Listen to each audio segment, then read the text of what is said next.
il est inconcevable, ahurissant d'ailleurs, de constater que un membre du gouvernement a démissionné et que c'est le secrétaire du ministère, du premier ministère qui signe le communiqué de l'intérim.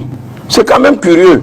C'est démontrer tout simplement que ce régime était un régime autocratique. Tout est ramené vers une seule personne. Vous dites que quelqu'un est premier ministre, chef du gouvernement, mais vous prenez son secrétaire pour dire essaye d'organiser l'intérim après le départ de Issa Tiroma Bakay. C'est même une insulte à l'endroit du premier ministre, ce n'est pas le seul cas. On a vu des cas où le premier ministre du Cameroun a été juste mis de côté et ils ont fait des choses. Et quand vous regardez même dans la logique constitutionnelle, quand on nomme quand on forme le gouvernement, le premier ministre devrait en réalité être nommé par un décret à part et quelques jours après, il fait des propositions pour qu'on nomme le gouvernement. Mais ici au Cameroun, quand c'est 17h et qu'on assiste à la mise en place, la formation d'un gouvernement, dès qu'on a lu le décret qui nomme le Premier ministre, au même moment, la minute qui suit, c'est le décret qui nomme les membres du gouvernement. C'est ahurissant. Non, c'est ahurissant. Le problème, c'est que c'est vos textes que vous avez écrits et vous ne les appliquez pas. Restons seulement sur l'article 11 de la Constitution. Le gouvernement a pour chef le Premier ministre. Parce que c'était pour dire au grand frère Zévazé que quand il dit que le chef du gouvernement c'est celui... Non. Le chef de l'exécutif... Je veux préciser quelque chose. Oui.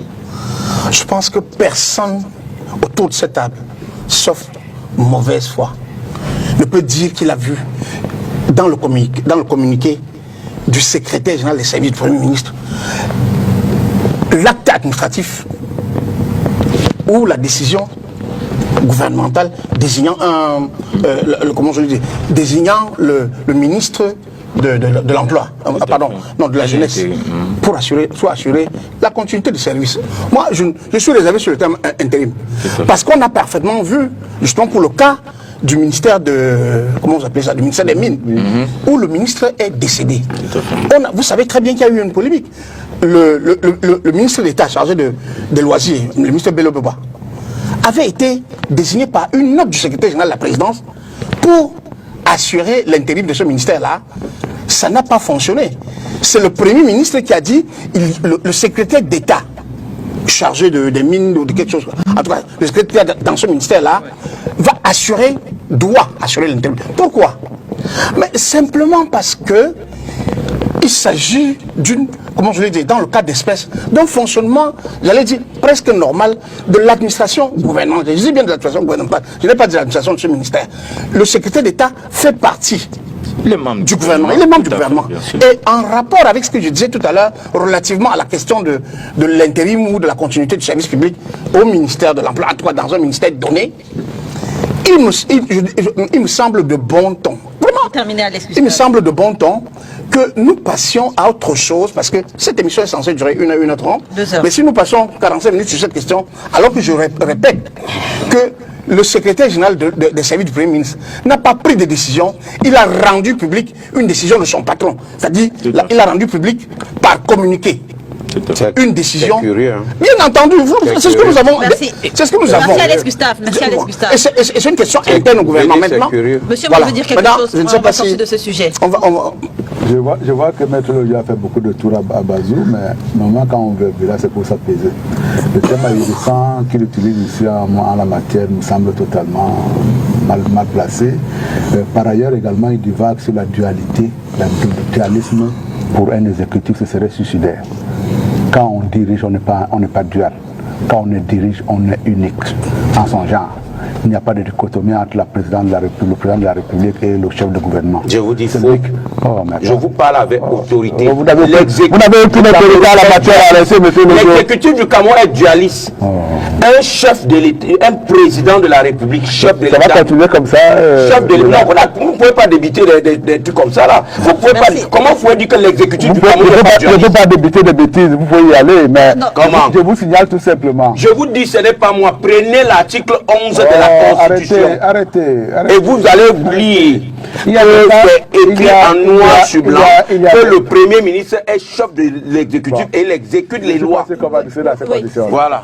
Ça c'est l'article de la Constitution, effectivement. Et qu'est-ce qu'elle dit? C'est pas parce qu'on fait de vous chef de gouvernement que vous allez forcément passer que vous dirigez l'exécutif. Voilà, et nulle part ailleurs. C'est bon, là, on a compris. Donc, chez vous, vous pouvez être Premier ministre alors que vous êtes juste... Et nulle part ailleurs, ça se passe de cette façon-là. Je me rappelle très souvent quand il y a une nomination, parce qu'il veut s'en inspirer en France, on pointe là-dedans les gens qui auraient été recommandés par le Premier ministre pour pouvoir savoir s'il a de l'autorité sur tel ou tel ministre. En définitive, c'est le président de la République qui a la main de l'ensemble de tout cela. Vous ne m'écoutez pas. Sur instruction du président de la République, c'est le Premier ministre qui devait prendre signer ce communiqué. Non, le Premier ministre ne signe pas le communiqué. Même dans une association, c'est le Premier ministre prend la décision. Dans une association, celui qui a la tête de son secrétaire général qui rend en dehors des décrets, en dehors des actes administratifs, c'est-à-dire les décrets, les arrêtés, vous ne verrez pas un acte du Premier ministre. Moi, je vous dis, nous avons sollicité le Premier ministre pour des audiences. Qu'est-ce qui s'est passé? C'est le secrétaire général des services du Premier ministre qui nous a écrit pour nous dire tel collaborateur du Premier ministre va vous recevoir au nom du Premier ministre. C'est pas le choix du Premier ministre. Personne n'a dit nous amener où? C'est la même chose qu'il a dit. Vous voulez nous amener où? Bon, je crois que moi, je vais avancer cette question. Merci, monsieur. Merci, monsieur. Alors, en fait... Sur ce que dit l'article 11 de la Constitution, on est tous d'accord. Maintenant, c'est l'esprit de l'article qui divise, on va le dire ainsi. Présidentiel. C'est dans le cas de l'article 11 que lui, le Premier ministre, est compétent pour désigner dans le gouvernement qu'il... Merci, on va sortir. Un ministre pour assurer l'intérim. Le Premier ministre peut désigner au Cameroun. Mais qui l'a fait? Son secrétaire général dit que... Son secrétaire général... Son secrétaire général dit que... Sur l'instruction du Premier ministre... Vous entendez parler? Je ne comprends pas. Vous dites que l'émission... Ressortez le communiqué, je ne comprends pas. Dormi là-dessus, mais c'est vous qui revenez là-dessus. Moi, je peux finir cette émission sur cet aspect-là. Barista, on discute de quoi? Le communiqué du Premier ministre, du secrétaire général, qu'est-ce qu'il dit? Il dit sur instruction du Premier ministre... Non. Qu'est-ce qu'il dit? Si, c'est ce que le communiqué... Qu'est-ce qu'il dit? Vous parlez peut-être d'un document qu'on n'a pas lu. En exécution, oui. Le secrétaire général des services du Premier ministre communique en exécution des très hautes instructions de son Excellence Monsieur le Président de la République. Oui. Le Premier ministre chef du gouvernement a chargé Monsieur Mounouna Foutso, ministre de la Jeunesse et de l'Éducation civique, d'assurer la continuité du service public au ministère de l'Emploi et de la Formation professionnelle. Très bien. Et maintenant, ce n'est pas lui qui devait prendre l'acte. Il devient comme le patron du ministère. Merci. C'est une information du public, c'est pas la... Merci, monsieur. Le Premier ministre, c'est un chiffon. Merci. Non, ça n'a rien à un chiffon. Même dans la... À minima, on peut demander... Non, ça c'est les règles. Sortons. À minima, on peut demander, est-ce qu'on peut nous présenter, est-ce que le secrétaire général peut nous présenter l'instruction présidentielle en question? Mais en dehors de ça, vraiment, le reste... Des gros mots. Sans chiffon, on va continuer. Messieurs. Voilà. Présidentielle,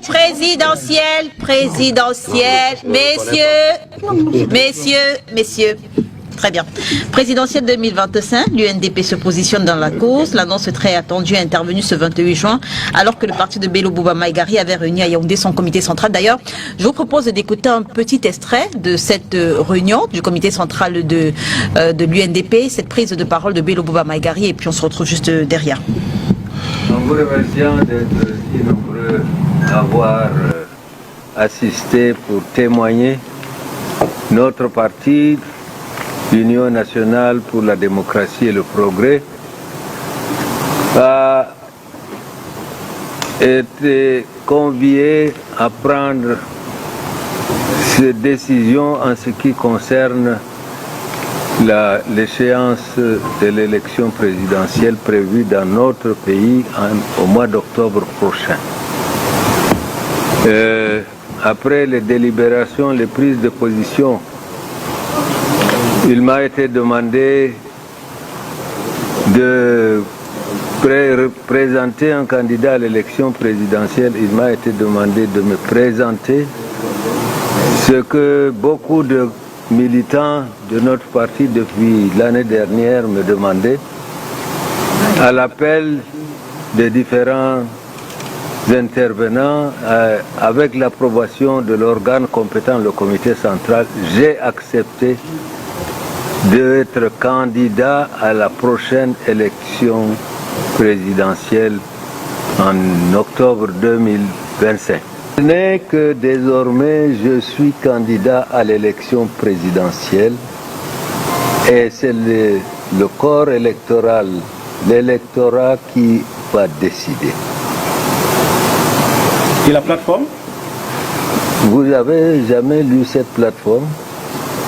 Vous êtes acheté une plateforme avec... Oui, je l'ai. Oui, et pouvez-vous me citer une disposition de la plateforme qui demande à l'UNDP de renoncer à ses droits consacrés par la Constitution qui dit que les partis politiques participent à l'expression du suffrage universel.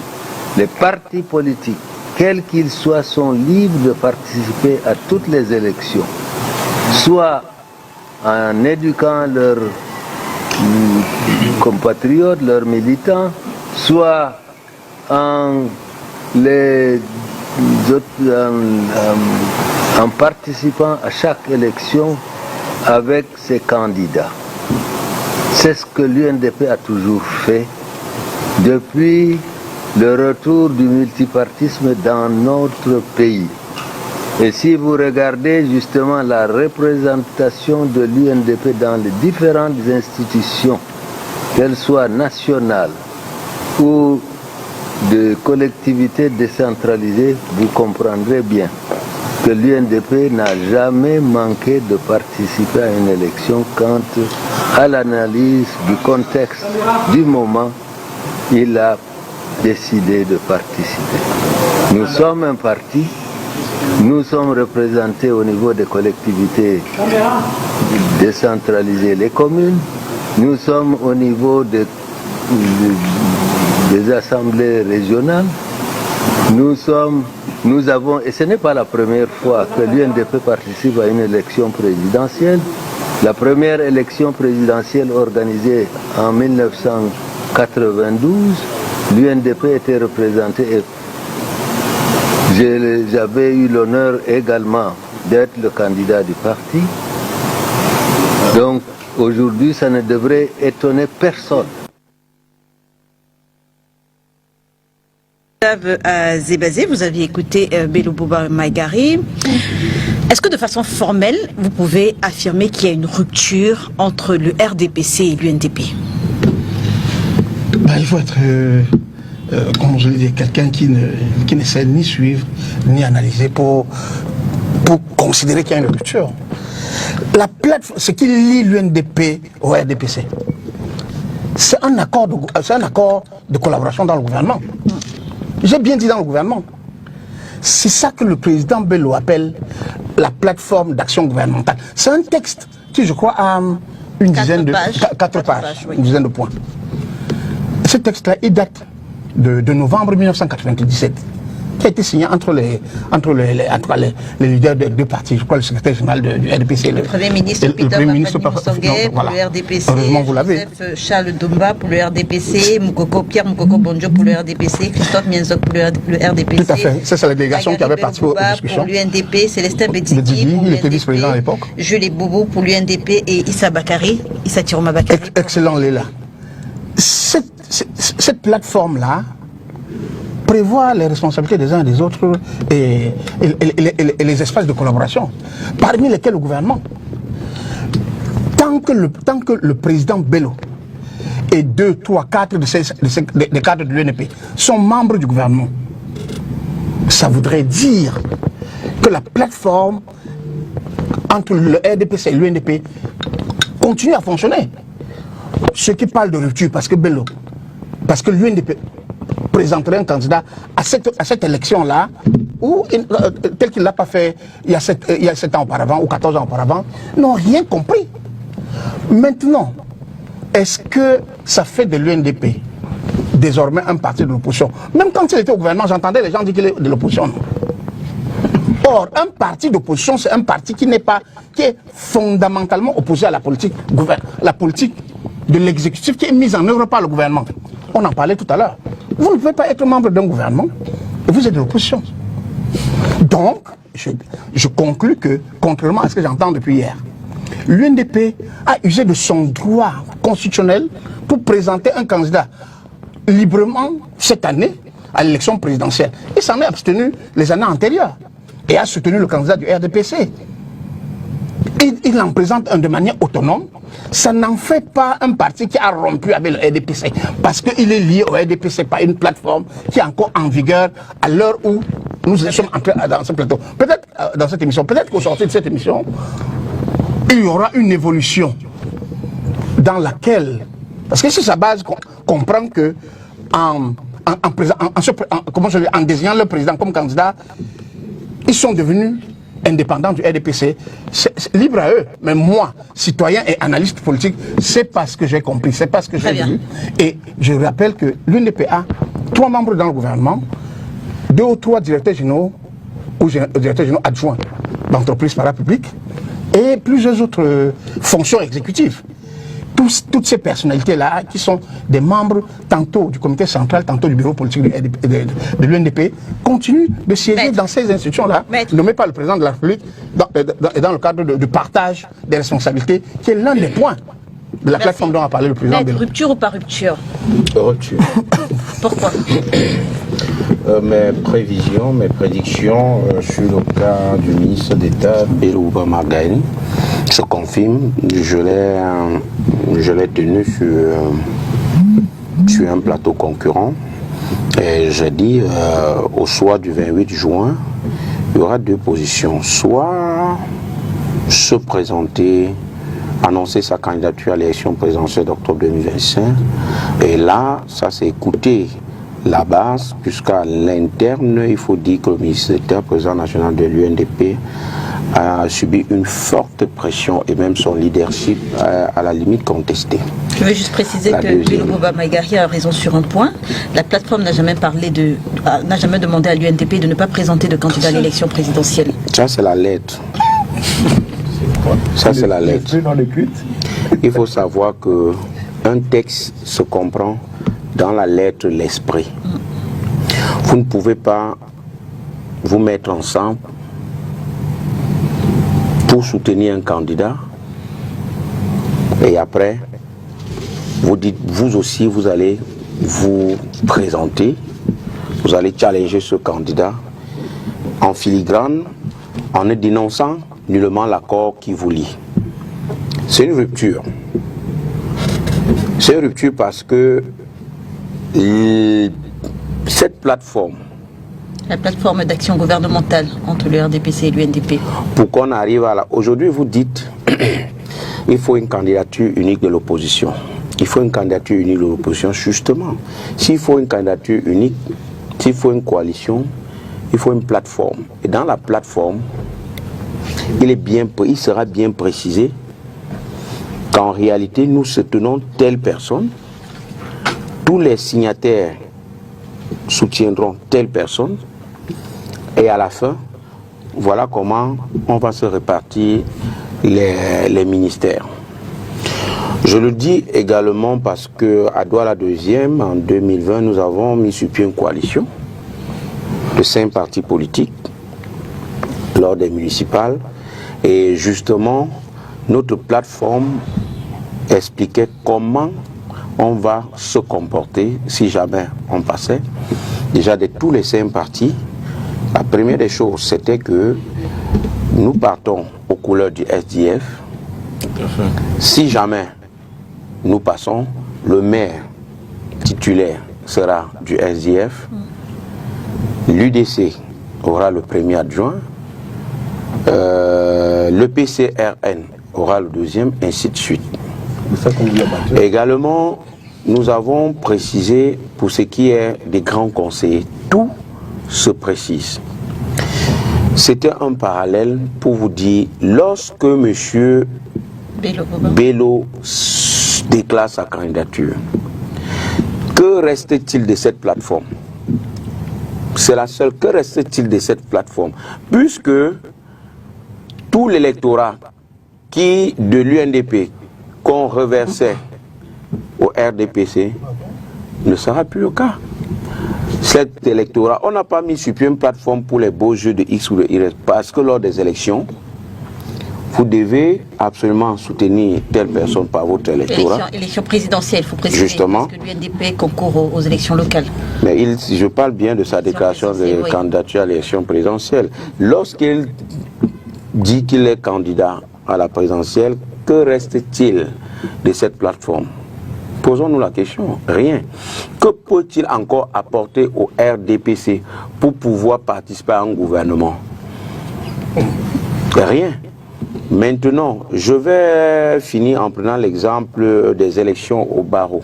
Oui, rapidement. Au barreau, actuellement, l'Assemblée générale élective aura lieu le 14 juillet, dans 2 semaines.